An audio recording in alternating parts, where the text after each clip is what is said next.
Hello everyone, this is Jason from Primetime Aquatics. In this video, I wanted to talk about something I see pop up from time to time on social media, and that is, if I put my fish in a timeout, will that help reduce its aggression? And we're going to answer that question today, as well as some alternative methods to reducing fish aggression. I hope you enjoy the video. Appreciate you being here. So when it comes to the fish timeout, usually the procedure looks something like this. You've got an aggressive fish in your fish tank and it's chasing the other fish around.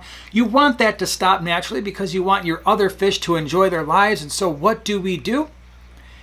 The one thing that I've seen pop up from time to time is, let's take the fish out of the tank, put it in a smaller tank or a very small holding container for a while, kind of like grounding the fish, I suppose, putting it in little fish jail to give it some time to think about what it's done.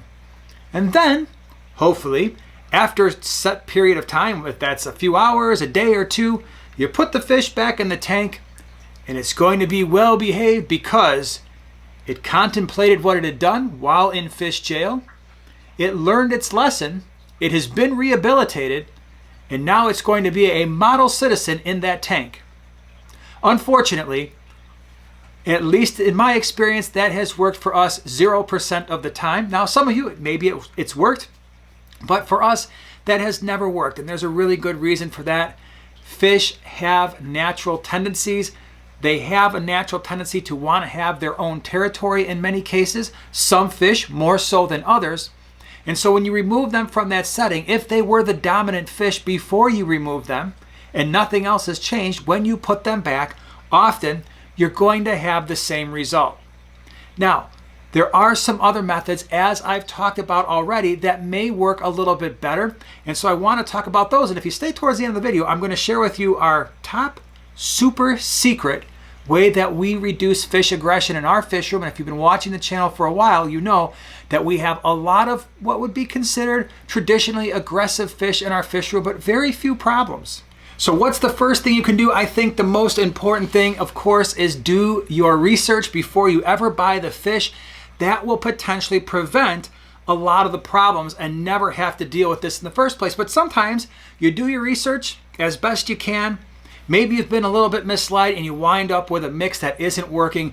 Thing number two that's really important, and that is have a backup plan. This is something I've discussed before. I'll put that video in the upper right-hand corner as well as in the description below.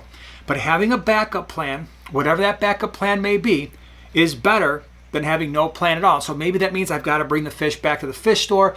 For us in our fish room, because we have so many tanks, we always have places to put fish that might be aggressive in one setting. They may fit in just fine in another setting. I think the best example of that is our female Midas cichlid. It was a little bit aggressive, so we were able to move that into our 75-gallon peacock tank, where it has been a really wonderful fish in that tank for a long period of time. Now, sometimes your backup plan isn't going to work out very well, and that's when you have to consider just moving it out, bringing it back to the store, and finding somebody that can do a better job of housing that fish than what you currently have. Another thing you can consider, and that is rearranging your tank, your hardscape, or adding more rocks, more driftwood, more plants to break up the line of sight. I have found this to be an especially useful thing for those of you who keep shell dwellers. Every once in a while, I'll see comments that their shell dwellers are a little bit more aggressive than they had hoped, and sometimes the males chase each other around. I have found, at least in our setups, the best way to avoid that problem is by putting rock structures in the center of the tank so that all of these little tiny shell dwellers have their own part of the tank, and even though they're cichlids, they generally leave one another alone. So it's something you can try, adding more plants, more rock work, more wood, more decorations to try to give the fish their own little area. Now, in the case of some African cichlids, sometimes, and this may seem counterintuitive, sometimes the solution is actually to add more fish. And so for us, especially with our two Mbuna tanks, we have the 75-gallon Mbuna tank and our 55-gallon. We want to make sure that tank is actually overstocked, as well as our peacock tank, so that we reduce the likelihood of aggression, because there's enough fish in there where no fish can really call one territory its own, because there's just too many fish in there for that to happen. Now, I promised you I would share with you our super secret way to reduce fish aggression, and I think this is the most effective way, at least in our fish room, and that is making sure your fish are properly fed. Now, I did a video about how to reduce fish aggression by feeding properly. I'll put that in the upper right hand corner as well as in the description below. But I think by far in our fish room, this has been the most effective thing.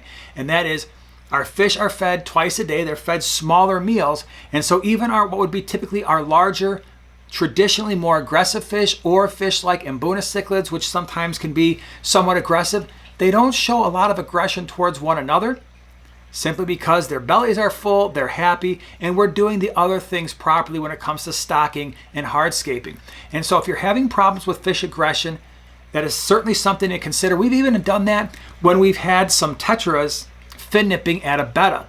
We fed them smaller meals more often, and that problem went away. So it's certainly something that you can try. The bottom line is this: often the fish timeouts simply aren't going to work if you've got an aggressive fish and you put it back in the tank. It's probably going to exert that aggression once you put it back in the tank. Certainly, these other methods are worth trying. Would love to hear from you in the comments section below. What have you done to reduce fish aggression in your tanks? Again, if you want more information on how to have a backup plan, that video is in the upper right-hand corner. If you want a little bit more information on how we use food to reduce aggression, that video is in the lower right-hand corner. Appreciate you being here, and we'll see you in the next one.